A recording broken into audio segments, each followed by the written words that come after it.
Assalamualaikum warahmatullahi wabarakatuh. Kepada Bapak Sugiarto yang terhormat selaku dosen mata kuliah aplikasi metode sosial ekonomi pertanian dan teman-teman, di sini saya Linda Sarjana izin menyampaikan rencana penelitian saya yang berjudul dampak kebijakan LDR dan RED 2 terhadap ekspor kelapa sawit Indonesia di pasar Uni Eropa. Latar belakang dari penelitian saya, kelapa sawit termasuk salah satu produk ekspor terbaik Indonesia yang memberikan kontribusi besar pada perekonomian nasional. Posisi ekspor kelapa sawit Indonesia yang strategis telah menghadapi tantangan serius akibat kebijakan perdagangan Uni Eropa. Kebijakan RED 2 diterapkan oleh Uni Eropa sebagai upaya mengurangi ketergantungan terhadap energi fosil melalui peningkatan pemanfaatan biofuel.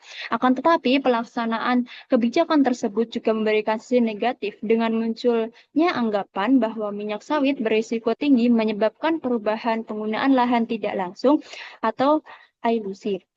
Akibatnya, permintaan biofuel berbasis sawit di pasar Eropa menurun dan memberikan tekanan terhadap kinerja ekspor Indonesia. Sebagai respon terhadap isu keberlanjutan dan deforestasi yang juga dibahas dalam RED 2, Uni Eropa mulai menerapkan peraturan baru bernama UDR pada tahun 2023. Kebijakan tersebut mewajibkan sebagian dari produk pertanian yang akan diperdagangkan di pasar Eropa harus terbukti bebas dari deforestasi serta dilengkapi dengan data asal-usul yang jelas.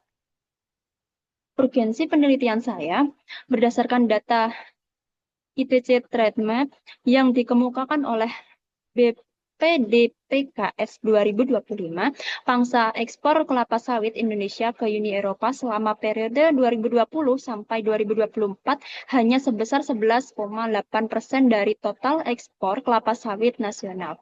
Meskipun pangsa pasarnya relatif kecil, pasar Uni Eropa tetap memiliki peran penting karena menerapkan standar regulasi serta menawarkan harga premium yang sangat berpengaruh terhadap reputasi dan akses ke pasar global lainnya. Perbandingan jumlah ekspor kelapa sawit di beberapa negara dalam benua yang berbeda terdapat pada tabel berikut. Berdasarkan perbandingan tersebut, sangat penting untuk menganalisis bagaimana dampak kebijakan RED 2 terhadap daya saing ekspor sawit di Indonesia di pasar Uni Eropa. Selanjutnya, rumusan masalah dalam penelitian saya, kebijakan RED 2 awalnya membuka peluang bagi ekspor biofuel berbasis sawit Indonesia. Peluang ini muncul seiring dengan upaya Uni Eropa dalam mengurangi ketergantungan pada bahan bakar fosil. Namun, klasifikasi sawit sebagai ilusi justru membatasi peluang tersebut. Kebijakan EUDR menimbulkan hambatan tambahan bagi pelaku usaha, terutama petani kecil karena keterbatasan biaya dan kapasitas untuk memenuhi aturan sertifikasi berkelanjutan. Selain itu, ketidakjelasan dalam aspek keberlanjutan dari Uni Eropa menimbulkan ketidakpastian mengenai tujuan kebijakan, sehingga berpotensi menimbulkan sengketa dagang. Ketidakpastian tersebut juga semakin terbukti dengan adanya perbedaan interpretasi terhadap data geolokasi dan persyaratan due diligence atau pemeriksaan untuk memastikan bahwa kegiatan usaha sudah mematuhi standar lingkungan, sosial, dan tata kelola atau ESG sebagai ketentuan utama RED 2 dan EUDR yang dianggap tidak realistis bagi produsen dari negara berkembang. Selanjutnya, tujuan penelitian saya yang pertama menganalisis dampak kebijakan RED 2 terhadap daya saing ekspor minyak sawit Indonesia. Yang kedua, mengkaji hambatan dan tantangan implementasi EUDR sebagai kebijakan baru yang ditetapkan oleh Uni Eropa. Yang ketiga, menjelaskan pengaruh RED 2 dan EUDR terhadap ekspor sawit Indonesia di pasar Uni Eropa. Selanjutnya, hipotesis penelitian saya yang pertama, penerapan kebijakan RED 2 cenderung menurunkan daya saing ekspor kelapa sawit Indonesia di pasar Uni Eropa karena terjadi penurunan nilai RCA. Yang kedua, kebijakan EUDR memberikan tantangan tambahan bagi pelaku usaha dan petani kecil, terutama dalam biaya serta proses sertifikasi berkelanjutan. Yang ketiga, efek RED 2 dan EUDR sangat berpengaruh terhadap posisi ekspor Indonesia di pasar Uni Eropa. Selanjutnya, di sini saya menggunakan alat analisis untuk tujuan yang pertama, yakni menggunakan RCA.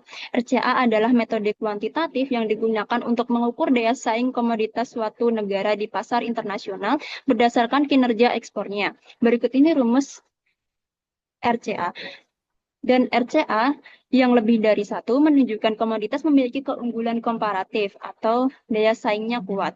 RCA kurang dari satu, komoditas tidak memiliki keunggulan komparatif atau daya saingnya lemah. Untuk tujuan yang kedua, saya menggunakan analisis deskriptif. Adalah metode yang digunakan untuk menggambarkan, menjelaskan, dan menginterpretasikan fenomena secara sistematis berdasarkan data sekunder dan atau hasil wawancara. Untuk tujuan saya yang ketiga, penelitian menggunakan analisis deskriptif komparatif yang diarahkan untuk menilai pengaruh kedua kebijakan terhadap kinerja ekspor komoditas yang diteliti, yakni komoditas sawit. Metode ini dilakukan dengan menggabungkan hasil perhitungan RCA sebagai indikator daya saing dengan temuan deskriptif mengenai ketentuan dan implikasi kebijakan. Kemudian membandingkan keduanya guna mengidentifikasi bagaimana setiap kebijakan berpotensi memengaruhi keberlanjutan ekspor. Berikut ini daftar pustaka yang saya gunakan. Sekian dan terima kasih. Wassalamualaikum warahmatullahi wabarakatuh.